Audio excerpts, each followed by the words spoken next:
going on, but it looks like we are onto the stage, and apparently we're just going to be jumping straight into picks and bans here today. So bans already coming out onto the board here. Renekton and Varus banned by OMG. Lulu and Rumble taken off the board by RA. Yeah, this is kind of the go-to bans that we've seen pretty much across the board. Like Varus rising up to be the big AD carry pick in the bottom lane. Renekton still having a lot of pressure in that top lane. And then we start to go over towards some of these more enchanter supports that have slipped into the meta. Karma has actually been the one we've seen banned more often, more so than the Lulu. But also still your picks like the Gwen, the Viego. These have started to see some play in the LPL, but haven't been as dominant as some of the other picks that we've seen coming in from yesterday.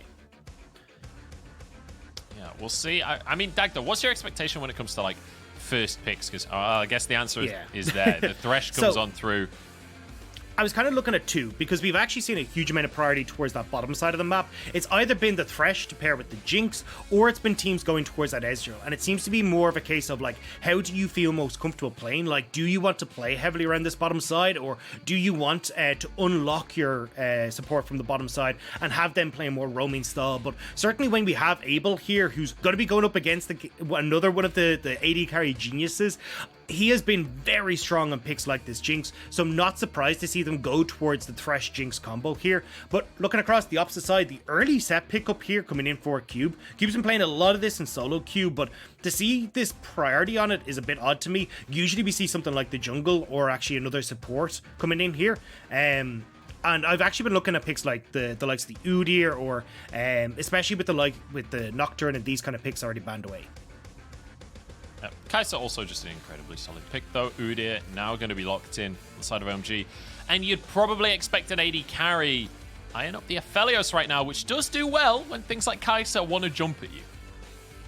Yeah, especially when you're looking at the set as well, right? You've already kind of paired yourself into sort of dive, short-range composition, so something like an Aphelios just gets so much out of playing against a composition like this. So I'm curious to see now how RA want to try and swap things around. I feel like you need to lock in a jungler here for yourselves, and the ones that are kind of standing out for me is maybe something like a Xin Zhao that we've seen coming across certainly in North America, and I know Lyric was talking about it pretty extensively yesterday for guys like SOFM, but you're kind of looking at a short range dive composition that you need that follow up from the jungle here as well. Well, the Nautilus comes in. That's one of the very standard picks alongside the Kai'Sa. So great at setting her up, and also a reliable engage tool. But with that set now, could be you'd expect it top lane, right? There's potential that it goes to the mid lane. You wouldn't really expect it jungle these days. But now to the bans, Dagda. Which lanes are you expecting to be pinched here? Because certainly, perhaps trying to get... Oh, I was going to say top lane, but I guess mid lane bans are going to be the way. Yeah, I think mid lane coming through for RA makes sense.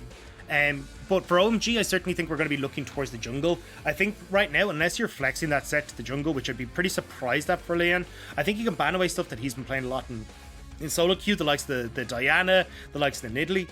And that just means that you're taking away those AP options as well, because Fofo certainly has been playing a lot of these AD mids, which is why we're seeing the Lucian ban. So I think if you can take these picks away, you're going to be in a better spot. But it looks like for OMG, they're just going to start to ban away some of the more comfort picks for Fofo in that Zoe as well. Yeah, we're talking about the AD mids, but at the end of the day, Fofo, Zoe, it's something to behold. So I totally respect just taking that off the board, especially when you've got a rookie mid laner coming in. You don't want to have to deal with Fofo, Zoe on day number 1.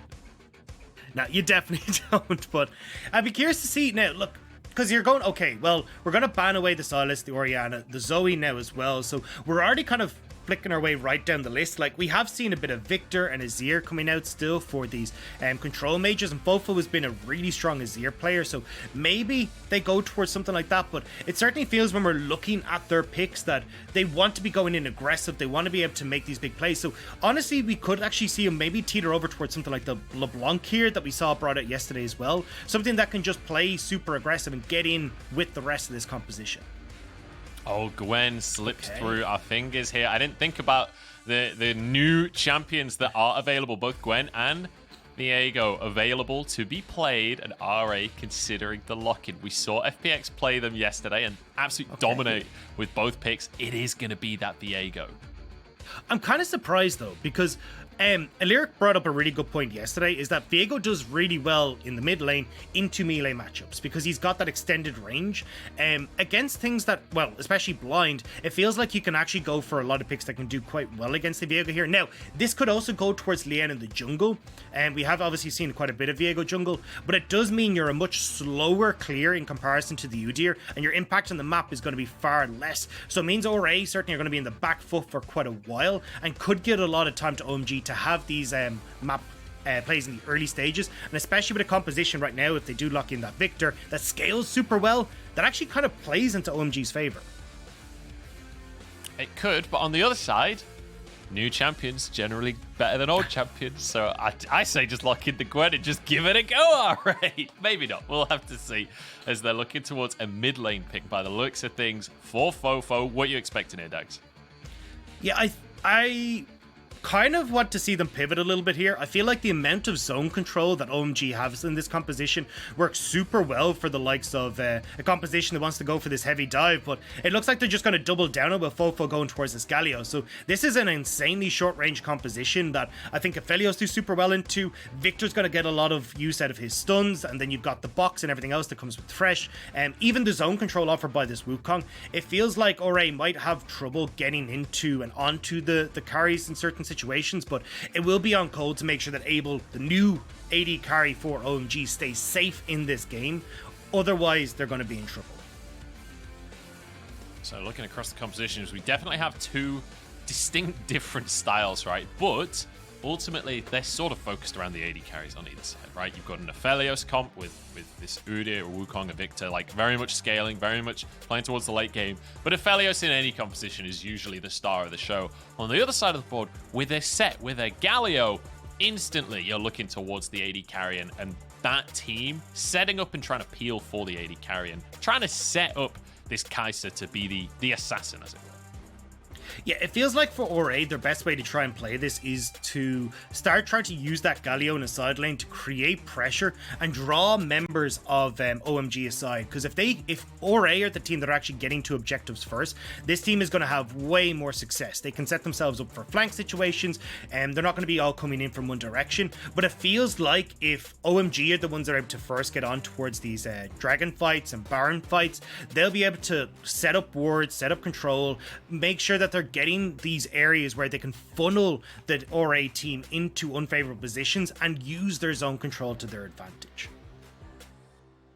That'll be the question, is if they can use that zone control effectively. And I want to kind of reiterate the expectations for these two teams, because obviously RA, yes, they fell off towards the end of last split, but they still finished top 8, right? That's still actually very impressive in the LPL. There are 17 teams, so being top 8 is still a top feat. On the side of OMG, 15th place last split. They've changed things up. They brought in two new carries in Cream and Abel, and we'll see if they're going to be able to make these new carries work and change their fate as they jump onto Summoner's Rift for their first game of the 2021 Summer Split here in the LPL. It's OMG versus RA.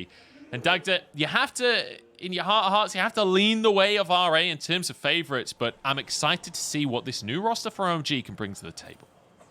Yeah, I'm excited especially about this bottom lane, right? We already talked about Abel and how strong he is, especially in lane. Now he's got paired with the support that I feel like they can actually work quite well together. I'm hoping they'll do good as Code actually takes a fair old whack before he gets into lane. But certainly I think when we're looking from kind of the history... Oh, wait, hang on a second.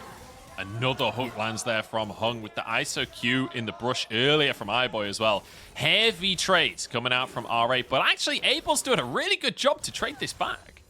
Yeah, I've actually been really impressed with Abel when I've been watching his laning phase. I think his positioning is really good. His ability to trade has been exceptional. And this is how he actually ends up getting a lot of his advantages that we've seen in the LDL. Like, if you remember, we were looking at his stats before we came onto this. He looked absolutely stellar when it came to CSD at 15. He was first in the league with almost 12 CS difference at 15. And it's because he's able to go for these super aggressive trades consistently while taking very little punishment back. And I think we're going to start to see a little bit more of this from the OMG bot lane as this series goes on. Yeah, looking across the runes as well, we do have a Predator coming on through from Fofo. So anticipate that he will roam a lot from this mid lane. He will get out to the side lanes. And actually, both mid laners start with a Dark Seal as well. As Hung goes for an early roam here. What can Krem do about it? Nu's in trouble in the meantime. There's a lot of action. Not many kills yet, but a lot of action going off, Dax. Yeah, I mean, there's a lot of heavy trading across the board. You can see both teams eager to get back into the LPL, but I think overall, like, at least the bot lane going in favor of OMG, but top side, Nu's in trouble because he hasn't been able to crash this wave. Lian is now passing up. You can see he's going to be forced back. And if I'm Cube here, I just try and hold on to this wave for as long as possible. But actually, he's going to push out, but Nu going to go for the reset anyway, realizing how much trouble he's in. Yeah, the wave slow pushing, although Cube did miss a minion. Terrible form. On his first game back, missing a minion. Disgusting. It is going to be a reset, though. Came through from Hung in the meantime. Obviously, he rotated towards the mid lane. Is going to go for the reset as Aki gets this Scuttle Crab on the bottom side of the map.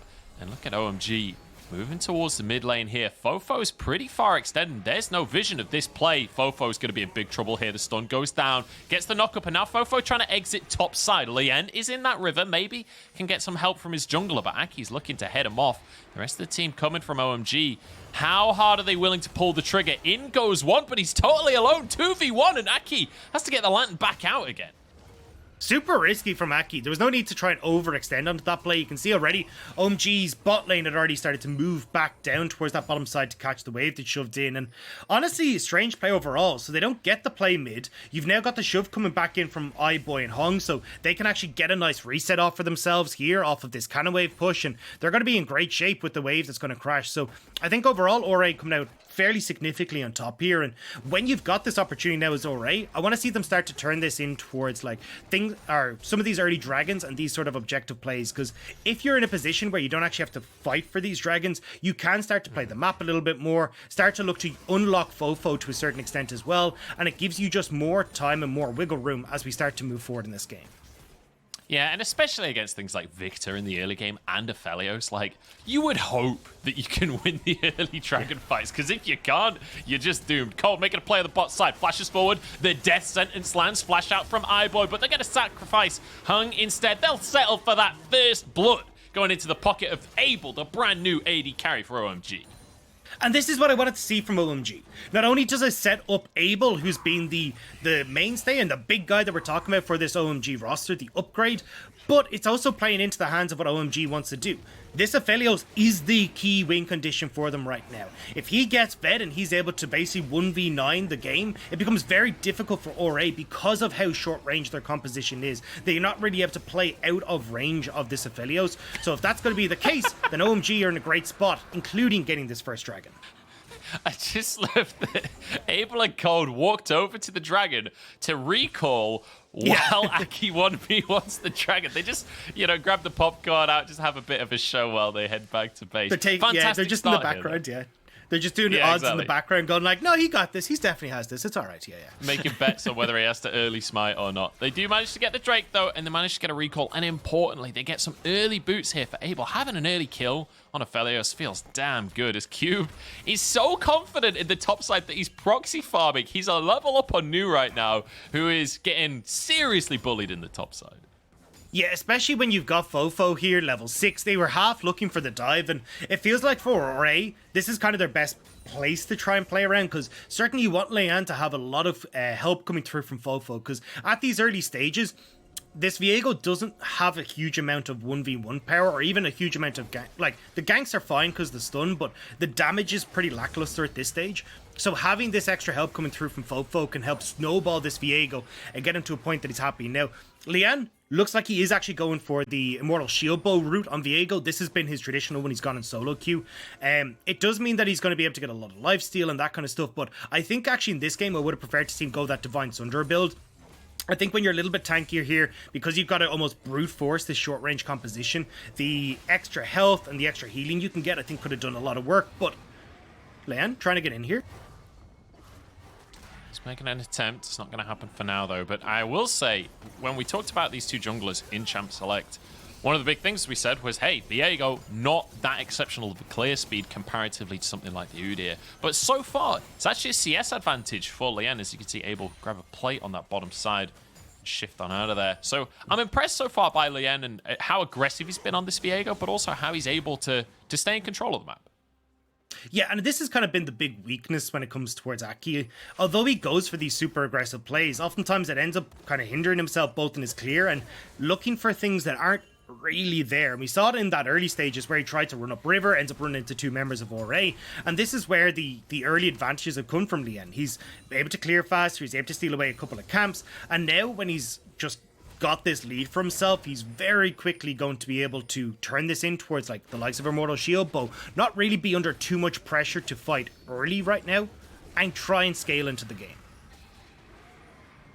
Speaking of scaling as well, when we've got Cream on this Victor, part of me is a little disappointed that we didn't see like an AD assassin coming out from Cream, because that is, when we look at his 2021 spring record in the LDL, like his most played was Orianna, because Orianna 2021, like whose most played wasn't Orianna, let's be honest. But then it was like Silas, Akali, bit of LeBlanc in there, Yone, Kiana, Aurelia. This guy loves those kinds of picks. So hopefully we'll see more of that in the future, but certainly a safe pick with the Victor start us off, as the Herald is taken by OMG. Hung a little late to the party and he won't be able to find an engage. So RA, second objective of the game now that they're just a little late to and won't get their hands on. Yeah, I was surprised to see ORA rotate up. You got the early reset coming through from Abel and Cold, so they just got to that Rift Herald so much faster. And now you're not answering any of the plates on the opposite side, right? So now Aki can go for this clear back into bottom side, and with a plate already missing on that bottom side of the map, they can start to put pressure and try and take that full tower for Abel and setting this Aphelios up even nicer. And honestly, I know we're kind of talking about Lien potentially scaling into the game. I mean, OMG just scaled so damn well comparatively. And I'm starting to get a little bit worried that ORA aren't being proactive enough, but as I say it, they start to move in towards this top side and bully New. Yeah, this is pretty proactive if you ask me. News and Trouble Showstopper comes in. Aki is here though and maybe can turn the plate around, but the stun just comes in. Aki's the target and he just gets blown apart. Now Lien jump in and he's turned into the bear man himself, but New turns stealth and actually turns it around. Cube taking some damage. One more tower shot. That's a kill going the way of Cream. This is just a great read from OMG. They were like, hey, look, we are winning so heavily across the map. ORA are going to feel the pressure. They're going to have to make a play, and New gets Cream and Aki up to try and support him. Now, we end up trading 1-for-1. New gets the wave as well, which has been crucial. And honestly, great call coming through from OMG. Beautifully done here by OMG. And as you said, RA finally being proactive. That is a really nice ward by Cold, by the way. To that ward, you have to be very, very precise. He did it in like half a second. Very nicely done. But really, really good to see like RA finally get proactive, but OMG know the answer beautifully. Yeah, and I love this. You can already see, like, Krem has already started to move across. You've already got this control on the top side as well, because Aki's there. Now, unfortunately, Aki does go down, but it's kind of for the greater good, because with how far behind you'd been pushed, if he'd lost both these waves, it would have been an absolute disaster for the OMG top laner. But now, he's actually doing okay, and it feels like OMG are being far more proactive than what we saw in Spring. Like, this is way different to the style of OMG that we saw previously. Beautiful stuff. Aki jumps into the pit. He doesn't have flash. The lantern is there, but control wards exist. Oh, no, he's out. No, he's not out. I guess an auto followed him. I'm not sure what happened, but he goes down. That it's not pretty. It's not pretty for Aki. I mean, an attempt was made. I don't know if it's the attempt you wanted, though. Like, that dragon was long gone, and for a second dragon, it's not the end of the world. Instead, I would have preferred to see him just kind of hold off, see if he can try and make some plays elsewhere while this is going on, but OMG, unfortunately, not trying to trade the map, and it does mean now, again, Dragon goes their way, Kill goes the way of iBoy, and that's going to be pretty nice for trying to help steady this bottom lane that Abel and Cold were starting to get control of. Yeah, it does feel like that's a small advantage now, for, or at least a small win in that play for RA. They are okay up, they've got a Drake now, and they're looking to repeat the play up top side. This time there's no mid laner and jungler for New. He's on his own. Does that flash, uses that immediately, uses his ult. Oh, that is a nice knock up onto Fofo. Well played by New to survive.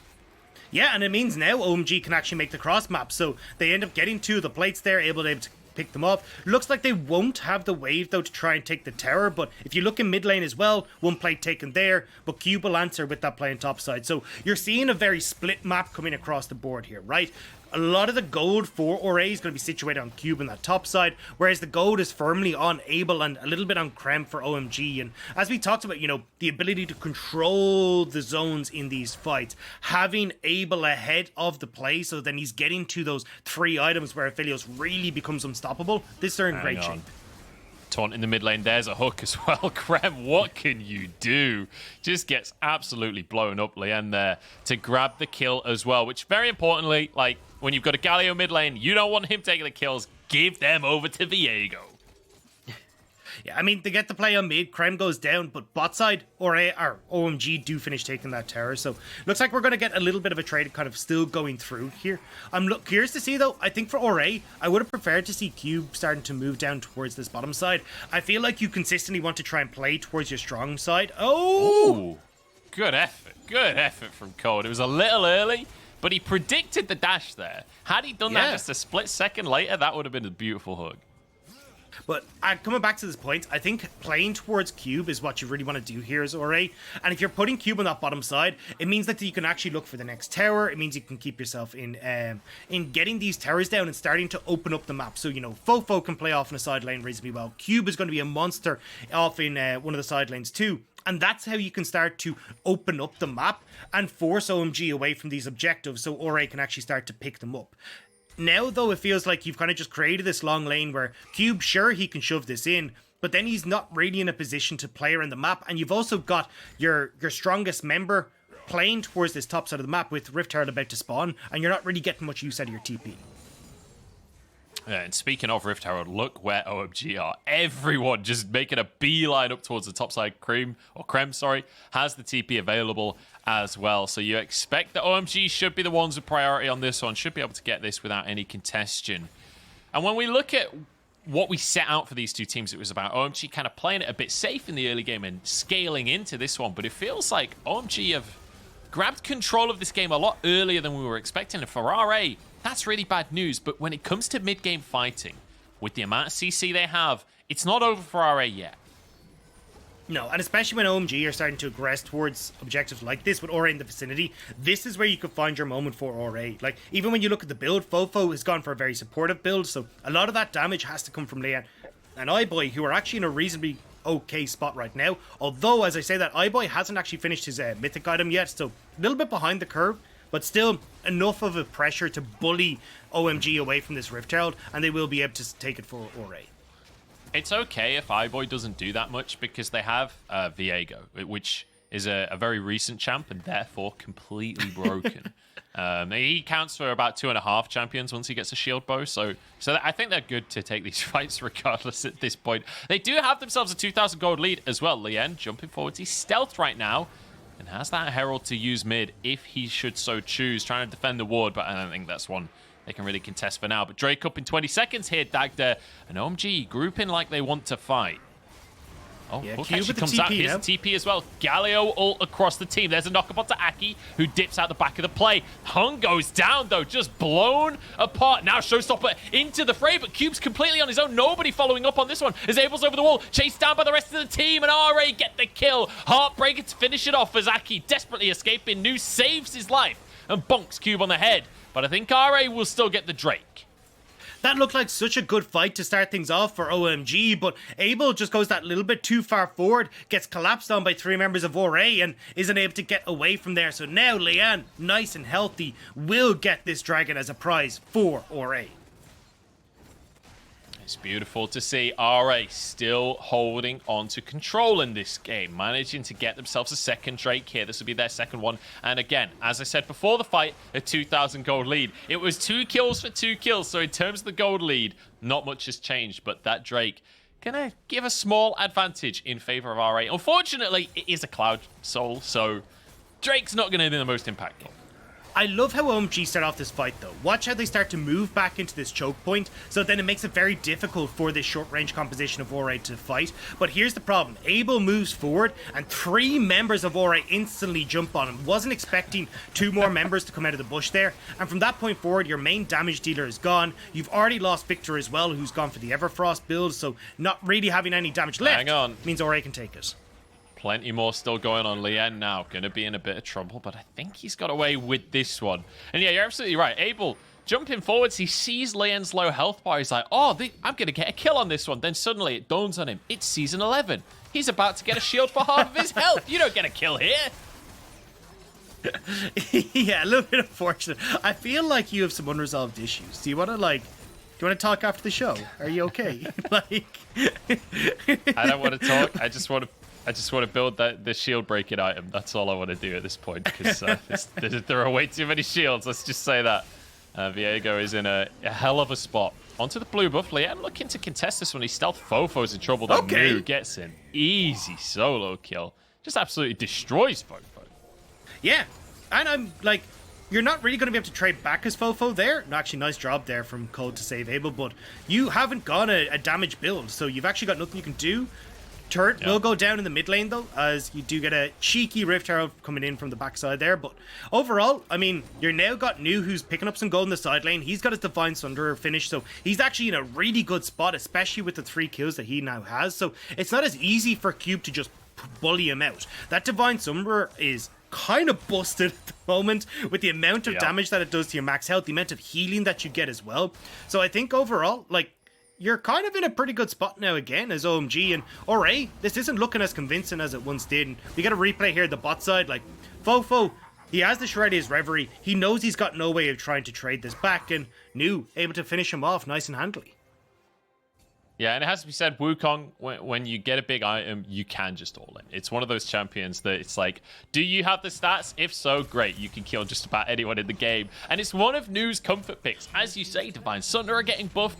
Feels like a perfect storm for New to take over, and that's exactly what he's doing here. But the rest of his team still down in gold. Control still in favor of RA, even if he's able to succeed individually on the top side.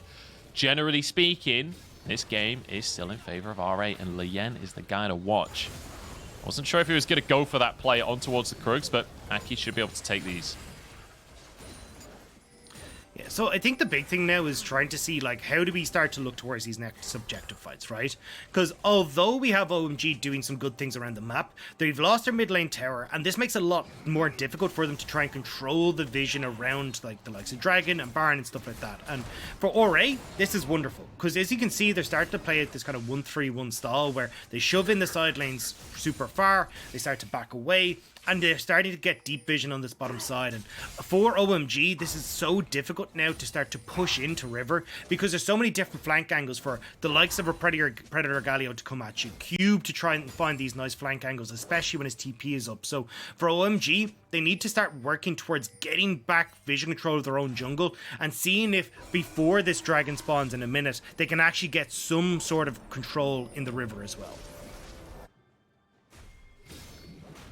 To see 20 minutes on the clock here, and it's 1 minute until another Drake comes up. Now, this wouldn't be a soul for either team, but it would be soul point if RA are able to get this next Drake for themselves, which again could increase the pace of the game slightly, because in that 5 minutes they could get the soul for themselves, and that opens the game towards the Elder Drake. But it does feel like, with it being a Cloud Soul, it's not really that much of an accelerant in this game, let's be honest. I feel like maybe Baron is probably going to be the focus for the two teams, as Lien looks for an opportunity.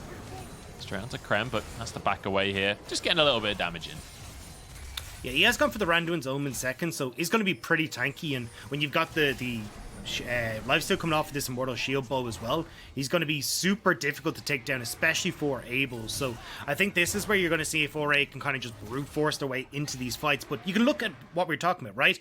OMG have to respect so much that, you know, Cube can come in from a flank angle, Lian can come in from another angle as well, so they are kind of playing back, not pushing too far forward, for fear of how strong this engage from RA could be.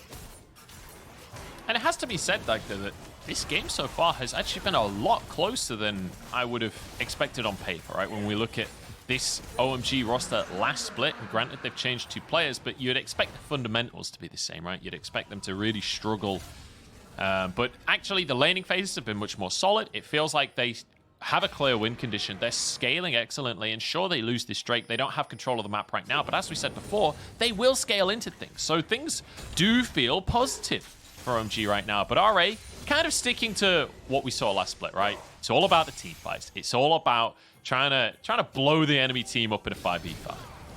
Yeah, I think for OMG, they're kind of hoping, hey, look, we're near the Infinity Edge for Abel. That's the breaking point for this Aphelios, where he's going to be in a super strong spot. You're still waiting on the Sterk's Gauge to be finished there for the Wukong in the top lane, so they're not trying to, like, you know, jump the gun. They're not trying to bite off more than they can chew right now. They're very aware of how close they are to their breaking points, and honestly, it's a little bit more positive for OMG, but still, it is giving control to Ore, right? So now they still have control of the side lanes. They're the ones that are on soul point.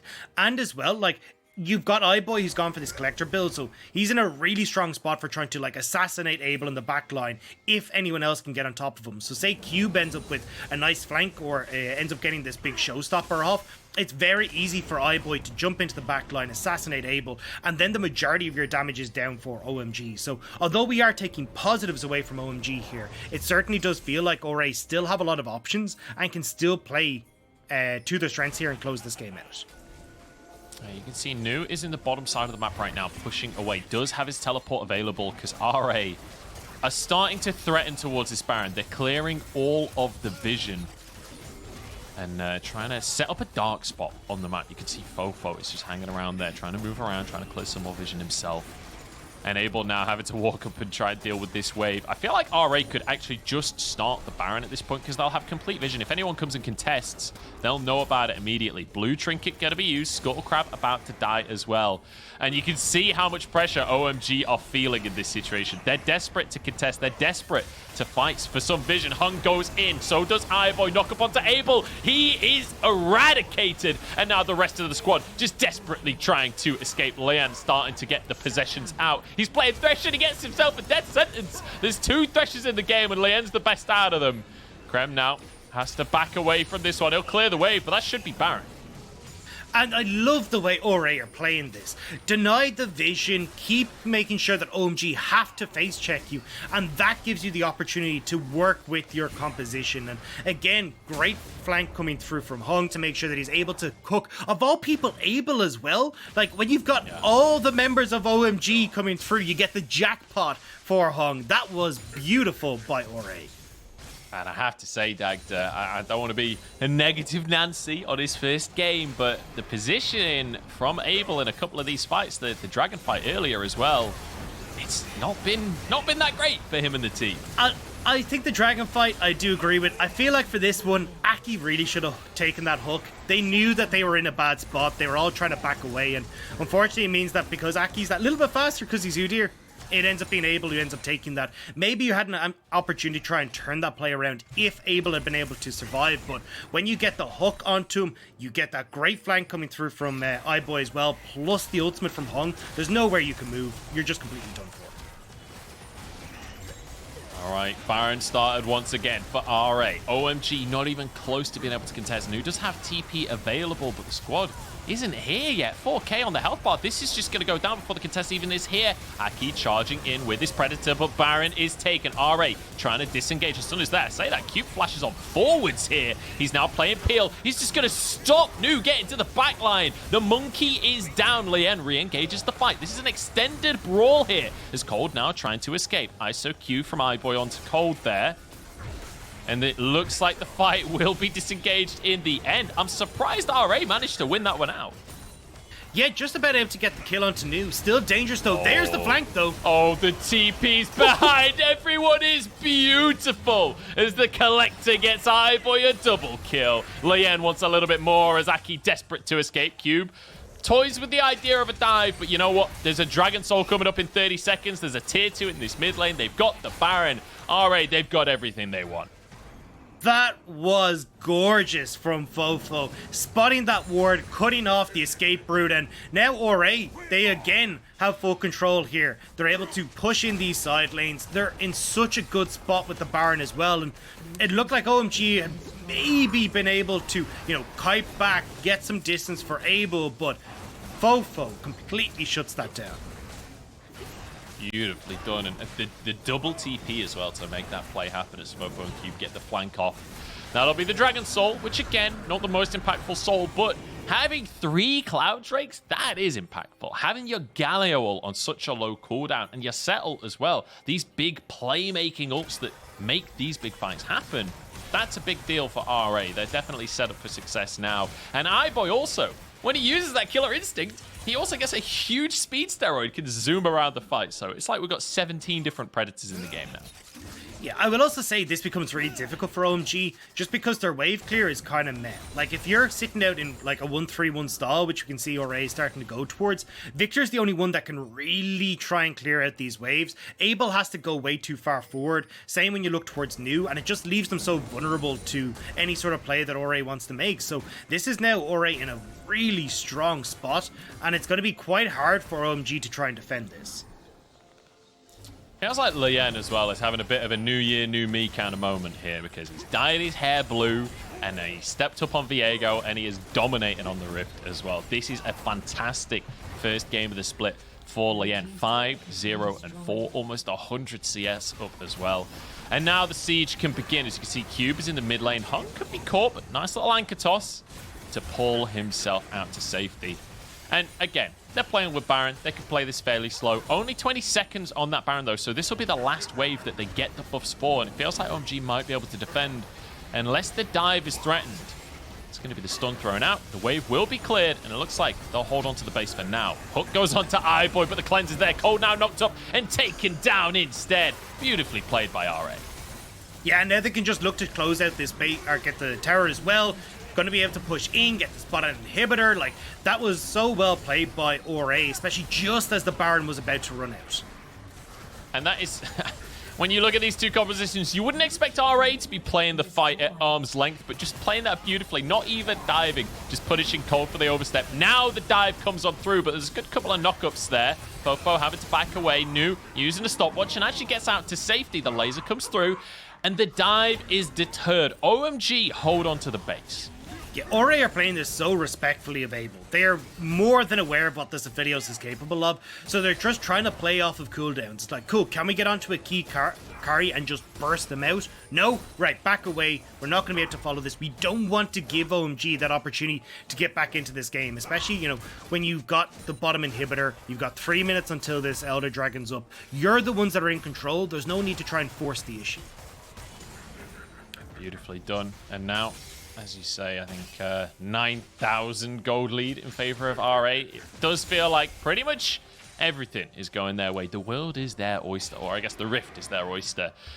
And iBoy having a really good game on the Kaiser. We talked about how iBoy is one of these players that has really good games, he has really bad games. This is one of his good games. He's on 4 items at this point, and I mean, this team is set up to get him to succeed, right? That's what we said right at the start, and they're doing that beautifully. These flanks that we're seeing from Fofo and Cube to get the CC down, he can just fly in and clean those kills up with the Collector. It's also the way that RA have been controlling the map, right? Like, it's so hard for OMG to try and face check any of these objectives, and RA have been doing an amazing job of denying vision and playing around that dark spot of OMG, and now you can see again, right? OMG try and push up even the slightest bit out of their base, and RA are like swarming all over them trying to see if they can get anyone at all. Now RA get that top tower, and they're just going to disappear into the darkness again as we start to see these objectives come up, like that Baron in 40 seconds. Yeah, I saw New hovering in the base then. I wasn't sure if OMG were going to go for sort of desperation TP play, Abel clearing out. Now, you mentioned breaking points earlier on for OMG. We've got 3.5 items now for Abel. He's got that last Whisper finished off as well. And we've got a Victor that's getting to the point where you're upgrading all of your abilities. You're getting towards your 3rd item yourself. So, feels like the carries are online for OMG. The only question remaining is the gold lead just too much at this point that waiting for those breakpoints doesn't work anymore? I think Abel is big enough where if they get the right fight, certainly OMG can turn this around. Like, an Aphelios at this stage is insane, especially against, again, we said the composition already for RA, very short range, and if you're hitting multiple people with the right guns, you can turn this as Abel. But RA aren't giving them the opportunity. You can see here, the second Baron's up, they're running back in towards it, making sure they can pick it up and get out of dodge before OMG show up.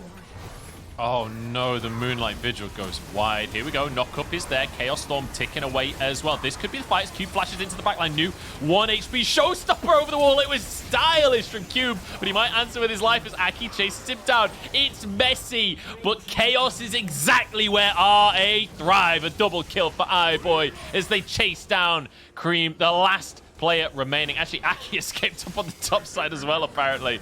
This Fofo just looks to chase this one out. Hug tanking the tower. Oh, he has a stopwatch. He's going to survive. And now Cube has somehow made it into the face as well. There's another kill for RA as they'll finish this one off as quick as you like.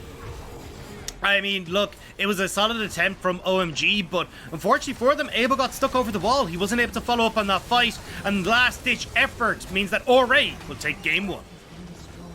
Beautifully done here by RA. A comfortable win after, you know, the early game first strike went the way of OMG. I wasn't entirely sure if RA were going to be able to make this early game comp work out, but in the mid game, the way they played around that Baron, the way they just dominated the vision game in this one as well. Really, really beautiful to see, and good to see this kind of controlled gameplay throughout the game out from around. Yeah, I really enjoyed the way we saw Ore kind of like kick it up a notch, right? Because in the early stages of the game, it was definitely OMG kind of doing everything right. They were getting Abel set up. He was in a really good spot to carry after getting the initial Rift Herald and all those plates and a kill as well on that bottom side.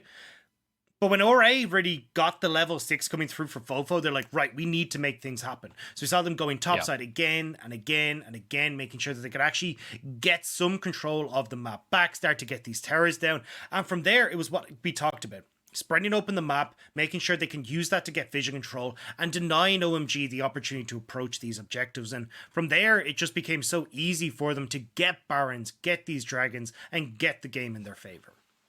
Yeah, really beautifully done by RA to snowball this one, take control. And I mean, this game felt kind of like a classic example of when you draft the full scaling composition, if you can't contest in the mid game, if you fall too far behind, things fall apart. Like it definitely felt like the longer the game went on, OMG had fallen too far behind for this composition to really work out. And even that last fight actually looked fairly close to start off with. They did a lot of damage, but not enough. They were 10,000 gold down. So, like, there's an extent to which, what are you going to do? It doesn't really matter if your composition scales, if you're just, like, 4 items down across the team. So, very, very nicely done by RA. And it feels good to see that RA, they felt very organized coming into this one, right? There's a very clear win condition to this composition. We saw multiple dives in the top side. It was like, this is clearly a set play for them. This is clearly something they were planning on coming into today. And when you look at the damage, I mean, Krem actually topping the damage at the end of things, but it's not really about how much he did over the course of the whole game. It's more about how much